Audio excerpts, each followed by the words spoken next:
Oxygen কমে গিয়েছে, কিন্তু ডাক্তারবাবুও অবাক, রোগ ধরতে পারছেন না। অনেকগুলো পরীক্ষা করালেন। সে ভালো। কি আছে রিপোর্টে? খারাপ কিছুই নেই, সবই প্রায় স্বাভাবিক। রক্তে সুগার তার বহুদিনের। বেচারা বেশ মোটা, তবে নীল রং হবে কেন? তা তুমি দেখলে ওকে? হ্যাঁ চাচা, দেখেছি। বেশ ভয়ঙ্করই লাগছিল দেখতে। বাড়ির লোক তো চিন্তায় আছে, সে নিজেও ভেঙে পড়েছে একেবারে। গ্রামের লোকেরা সবাই আতঙ্কিত, যে যার মতো করে হাবিজাবি রটাচ্ছে। বুঝেছি, ভূত প্রেত জিন এসব ভাবছে নিশ্চয়। শহরের ডাক্তার, সেও যখন বুঝলো না। কিন্তু চাচা, ভূত প্রেত বলে তো কিছু হয় না। সে ঠিক, সবই মানুষের ধারণা। মনে ভয় থাকলে মানুষ মন থেকে দুর্বল হয়, তখন মাথায় এসব আসে। তাহলে রবি ঘোষের যা হলো, মানে ডাক্তারও তো কিছুই বলতে পারছে না। সে অনেক কিছুই থাকতে পারে, যার হয়তো আমাদের বুদ্ধি দিয়ে সেই মুহূর্তে ব্যাখ্যা দেওয়া যায় না। তবে মানুষের জ্ঞান তো বেড়েই চলেছে, তাই আজ ব্যাখ্যা না থাকলেও কাল যে থাকবে না তা নয়। আপনি যাবেন চাচা ওদের বাড়ি? আপনার জ্ঞান বুদ্ধি তো সবার থেকে বেশি, যদি কিছু সমাধান পাওয়া যায়।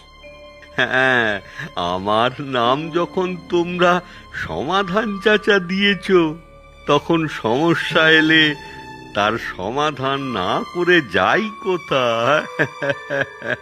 সেই তো চাই, চলুন তাহলে।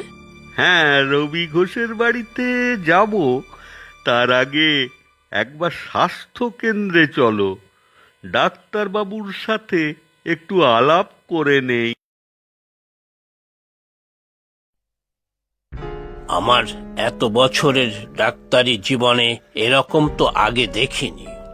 শরীরের কিছু কিছু জায়গা নীল হয়ে যেতেই পারে, তবে এই কেসের এত গভীর নীল রং, বিশেষ করে হাতে, মুখে, পায়ে।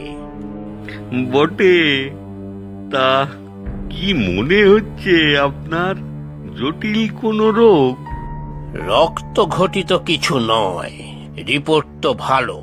কোনো স্কিনের ইস্যু হতে পারে, ছোঁয়াচে রোগ কিনা বুঝতে পারছি না। বিরল রোগও তো হয় অনেকের। ছোঁয়াচে? বাড়ির আরো কারো তো হতে পারে তাহলে। আমার তো একটু ডাউট হয়েছিল, তাই এখানে সবাইকে ছুতে বারণ করেছিলাম। তবে ওনার শারীরিক অবস্থা বেশ স্থিতিশীল। ও, তাহলে শুধু সমস্যা হলো নীলবর্ণ, কি তাই তো? হ্যাঁ, আপাতত তো তাই মনে হচ্ছে। শহরে রিপোর্ট পাঠিয়েছি, স্কিনের ডাক্তারদের সাথে ফোনেও কথা বলেছি। এখানে তো বেশি কিছু পরীক্ষা করার উপায় নেই, প্রয়োজনে শহরে পাঠাতে হবে। রিপোর্ট এলে আমি আপনাকে ফোন করে দেব।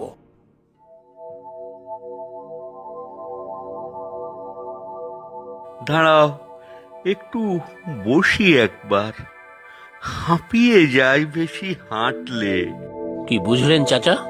কিছু যে বুঝিনি সেটা অবশ্য বুঝেছি।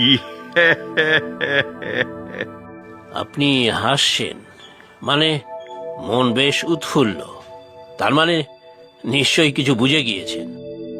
না হে বাপু, আপাতত যা বুঝেছি তাতে ওই রবি ঘোষের মৃত্যু ভয় নেই।